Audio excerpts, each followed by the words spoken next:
Assalamualaikum warahmatullahi wabarakatuh. Nah, teman-teman, sebelumnya kita kan sudah membahas tentang soal ini ya. Nah, kali ini kita akan membahas tentang remote access. Nah, di awal-awal kan untuk meremote itu kita menggunakan yang namanya kabel konsol. Nah, kabel konsol di Cisco ini berwarna biru ya, teman-teman. Nah, misalkan di sini kita tambahkan PC, lalu kita sambungkan dengan kabel konsol ini dari router yang konsol, lalu ke PC yang RS232. Karena ini port serial dari komputernya. Nah, untuk meremote di Cisco itu kita kan dibuka untuk mengkonfigurasi itu kita kan di sini ya teman-teman di tab CLI ini. Namun untuk real device-nya itu nggak ada tab CLI teman-teman. Nah, makanya kita sambungkan menggunakan kabel konsol. Lalu teman-teman bisa buka di PC-nya ke desktop, lalu cari yang terminal ini. Nah, kita oke. Nah, barulah di sini teman-teman bisa meremote sini. Misalkan ini seperti ini ya teman-teman. Nah, untuk di device-nya kita menggunakan kabel konsol untuk meremote. Namun masalahnya kabel konsol itu tidak panjang. Panjangnya itu mentok-mentok 1 sampai 3 meter kemungkinan. Nah, untuk itu ada solusinya yang bernama ini teman-teman. Sebentar. Solusinya itu menggunakan telnet dan SSH. Nah, apa sih telnet dan SSH ini? Telnet dan SSH ini berfungsi untuk meremote di manapun dan kapanpun. Jadi kita meremotnya menggunakan telnet dan SSH karena panjang kabel konsen terbatas gitu. Jadi menggunakan telnet dan SSH. Nah, contohnya di sini kan ada PC31 ini kan jauh ya, jauh ke switch dan ke router. Nah, untuk bisa meremote menggunakan telnet, di sini kita konfigurasi dulu di switch dan di routernya. Lalu ke konsol, baru bisa di remote menggunakan telnet dan SSH. Tetapi untuk remote itu kita yang perlu yang namanya internet. Maka dari itu untuk router maupun switch itu kita harus terhubung ke internet agar kita bisa meremote di mana saja dan kapan saja. Nah, di sini kita akan mencoba untuk meremote telnet dan SSH. Namun di sini kita akan meremote telnet terlebih dahulu. Teman-teman bisa masuk ke routernya, ke tab CLI, lalu masuk ke menu global konfigurasi yang ini. Lalu teman-teman ketik line VTY 0. Sebenarnya tidak harus kosong sih, cuma di sini kita pakai kosong ya teman-teman. Sebenarnya angkanya bebas maksudnya. Lalu ketik tanda tanya 15. Lalu di sini teman-teman misalkan 2 ya. Nah, maksud dari line VTY ini artinya berapa orang saja yang bisa login ke telnet tersebut secara bersamaan gitu. Nah, di sini 0 dan 2 berarti ini dijumlahin jadinya 3 ya teman-teman. Jadi ada 3 orang yang bisa login bersamaan. Nah, lalu teman-teman di sini ketik password. Misalkan di sini passwordnya apa ya? Nokia deh. Ya, lalu login. Nah, komen login ini teman-teman itu ketika ingin masuk ke telnet tersebut harus memasukkan password ini nantinya. Nah, oke. Login lalu di sini teman-teman masuk ke transport input telnet. Namun di sini juga ada komen lain yaitu bisa telnet, bisa SSH, dan bisa juga AL. AL ini berarti untuk telnet dan SSH. Jadi sekaligus ya. Di sini kita telnet ya. Lalu teman-teman bisa exit. Nah, jadi teman-teman komen untuk konfigurasi telnet itu cuma ada 4 ya teman-teman. Ini yang lain kita ya. Lalu password, lalu login, dan transport input telnet untuk mengkonfigurasinya. Nah, teman-teman di sini bisa langsung konfigurasi di komputernya di sini. Misalkan di sini kita isi 30 ya. Teman-teman pergi ke desktop, lalu scroll di sini yang telnet SSH. Ini. Sini connection type-nya teman-teman ganti menjadi telnet. Lalu host name-nya ini di sini kita menggunakan yang VLAN ya teman-teman. Di sini sebenarnya VLAN-nya bebas, mau 10, 20, 30 maupun 50 itu bebas. Nah, oke, di sini kita masukkan saja. Namun di sini kita masukinnya bukan yang titik 0 ya teman-teman, kita masukin yang gateway-nya. Jadi titik 1 semua ini. Sekarang teman-teman mau pakai yang mana? Tapi di sini kita akan pakai yang titik 10, 10.10.10.1, lalu langsung connect saja. Nah, sini teman-teman masukkan password yang tadi ya, Nokia. Nah ya teman-teman bisa lihat di sini walaupun gak kelihatan yang kita ketik, tapi itu tuh untuk keamanan. Jadi seperti ini ya teman-teman, gak usah khawatir. Kalau kita langsung masuk ke menu privilege. Nah di sini no password karena untuk masuk ke menu privilege kita perlu password agar lebih aman. Jadi kita ke router dulu, kita buat passwordnya. Teman-teman bisa ketik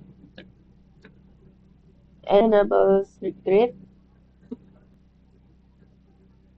Nah, teman-teman di sini bisa langsung saja mau ketik seandainya passwordnya apa. Misalkan di sini apa ya, Jisung. Nah, oke. Kita masuk lagi ke komputernya, ke telnet dan SSH. Ganti telnet. Lalu ini IP-nya. Nah, teman-teman di sini kita mau ganti aja ya VLAN-nya. Jadi yang VLAN 20.20.1 next. Lalu sini kita masukkan password yang tadi Jisung. Nah, di sini sudah masuk ke menu privilege ya teman-teman.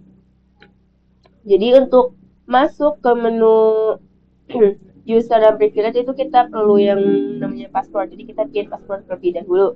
Dari sini kita masuk ke menu global konfigurasi untuk mengkonfigurasi. Jadi sekarang kita nggak perlu lagi menggunakan tab CLI untuk mengkonfigurasi dan kabel konsol ini. Jadi sekarang kita sudah buat telnetnya. Jadi teman-teman sudah bisa mengkonfigurasi tanpa menggunakan tab CLI dan kabel konsol. Nah teman-teman, namun banyak yang beranggapan bahwa telnet itu kurang aman karena kita hanya perlu memasukkan password saja. Nah, di sini kita akan mencoba untuk membuat telnet, untuk login telnet menggunakan username dan password. Nah, di sini teman-teman bisa masuk ke username, misalkan username-nya Dokyom, lalu passwordnya Maya. Nah, di sini jadi nanti teman-teman memasukkan username dan password. Teman-teman masuk ke line Vitaya dan Vitaya 0. Maaf teman-teman. Line Vitaya 0 sampai 2 ya. Line Vitaya 0 sampai 2 tadi, lalu kita baru masuk ke login lokal. Nah, sebelumnya kan kita di sini nah, hanya login doang. Nah, login doang ini hanya untuk password, hanya untuk memasukkan password. Sedangkan login lokal itu kita harus memasukkan username dan juga passwordnya. Nah ya, lalu kita langsung saja ke transport input telnet. Nah oke, jadi kita langsung coba ke PC telnet. Telnet. Sini kita mau coba menggunakan VLAN 30 saja teman-teman. Di 30.30 30.30.30.1. Nah, di sini sudah berubah ya teman-teman, jadinya harus memasukkan username dulu. Sedangkan tadi hanya suruh masukkan password dulu. Nah, di sini kita masukkan username-nya adalah Jokyon. Lalu passwordnya itu Maya. Nah, di sini kita masuk ke menu privilege. Harus masukkan password yang tadi kita buat yang awal ya teman-teman, yang Zoom. Nah, sini baru teman-teman bisa melakukan konfigurasi di telnet yang lebih aman lagi. Nah, teman-teman, langsung saja di sini kita akan mencoba mengkonfigurasi SSH karena sebelumnya kita sudah mengkonfigurasi telnet. Nah, teman-teman di sini bisa masuk ke router. Lalu teman-teman di sini kita exit dulu ya. Nah, teman-teman di sini masuk ke menu Crypto Key Generate RSA. Nah, di sini ada catatan, di sini kita harus membuat hostname terlebih dahulu. Nah, karena di sini kan hostname ini router, karena router itu default dari sananya, jadi ya banyak yang pakai gitu. Jadi kita di sini buat hostname-nya dulu. Hostname-nya misalkan 17. Jadi kita masukkan hostname 17. Lalu kita masukkan lagi crypto key generate RSA. Nah, di sini teman-teman juga ada catatan untuk membuat domain name-nya terlebih dahulu. Nah, langsung saja kita buat dengan mengetikkan command IP domain name. Di sini di Zoom 2 ya, teman-teman. Nah, oke, di sini kita masuk lagi ke crypto key generate RSA. Nah, di sini sudah masuk ke menu crypto key generate RSA. Nah, sebelum masuk ke menu ini berarti kita harus membuat hostname dan juga membuat domain name-nya. Nah, di sini disarankannya itu 1024. Lalu di sini kita masuk ke VTY 02, berarti kita ingin hanya ada 3 orang yang bisa masuk secara langsung sama teman-teman lain VTY. Nah, oke, di sini kita langsung ke dan di sini teman-teman yang transport input, tapi telnetnya kita ganti menggunakan SSH karena kita ingin mengkonfigurasi SSH. Transport input SSH. Nah, sudah ya teman-teman, sudah selesai. Nah, jadi untuk mengkonfigurasi SSH itu kita perlu membuat hostname terlebih dahulu yang pertama, lalu membuat domain name, lalu kita masuk ke crypto key generate-nya dan memasukkan ini how many bits in the module-nya yang disarankan itu 1024. Lalu kita masukkan line VTY ini dan transport input SSH terakhir. Nah, langsung saja kita masuk ke PC 30. Kita masuk ke menu SSH. Di sini connection type-nya yang SSH. Lalu kita pakai yang 940. Bisa teman. Lalu masukkan username-nya. Nah, di sini kita masukkan password-nya ya, teman-teman. Nah, di sini kita masuk ke menu privilege, lalu kita masukkan password-nya. Nah, sekarang kita sudah ada di menu privilege. Kita masuk ke menu konfigurasi. Nah, jadi teman-teman kita sudah bisa mengkonfigurasi router dan switch-nya. Oke, sekarang di sini kita juga akan mengkonfigurasi IP pada switch-nya. Ya, switch juga dikonfigurasi, teman-teman bisa klik masuk ke tab CLI. Lalu masuk ke menu privilege dan ke menu global konfigurasi. Di sini kita bisa menggunakan file mana saja, teman-teman bebas masuk ke insert plan 10 misalkan. Nah, lalu teman-teman masukkan IP address-nya. Di sini file 10 yang ini ya, 10.10.10.17 misalnya. Di sini teman-teman bebas ya, angka terakhirnya mau berapa aja. Lalu di sini kita masukkan gateway-nya 255.255.255.0. Lalu teman-teman di sini masuk ke default gateway-nya. Di sini default. Ini tadi subnet mask ya teman-teman, bukan gateway. Jadi teman-teman di sini masuk ke IP default gateway-nya.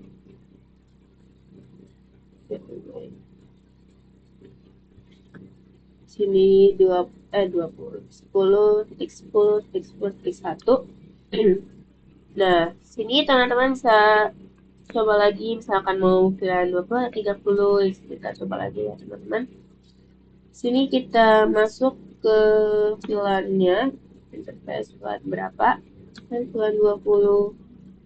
Lalu kita masukkan IP address-nya 20.20.20. Lalu subnet mask-nya 0. IP default teman-teman, default gateway sini 20.20.21. Nah, sini kita cek ya teman-teman,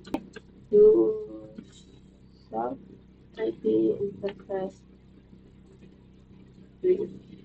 Nah, kita teman-teman bisa klik spasi. Nah, teman-teman bisa lihat di sini pilihan 10 IP address-nya sudah berubah menjadi 10.10.17. Begitu juga dengan pilihan 20. 17 ini statusnya juga sudah up. Nah, sini kita sudah selesai mengkonfigurasi IP pada switch-nya agar bisa saling berkomunikasi. Nah, teman-teman di sini kita ingin mengkonfigurasi switch yang SSH-nya, teman-teman sini. Sebelum kita masuk ke menu, sebelum kita masuk ke crypto key generate, di sini kita buat hostname dan domain name-nya dulu ya teman-teman. Jadi kita buat hostname-nya dulu.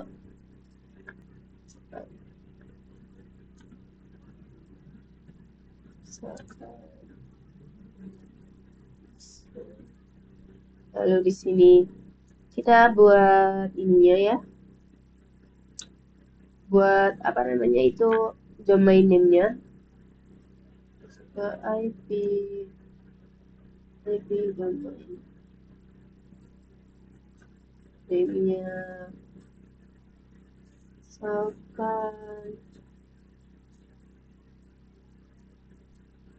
Nah, oke. Lalu kita masuk ke crypto-nya, crypto key generate RSA.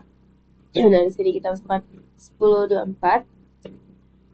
Nah, jadi sebelum ke ini crypto key generate RSA, kita buat dulu hostname dan juga domain name-nya teman-teman.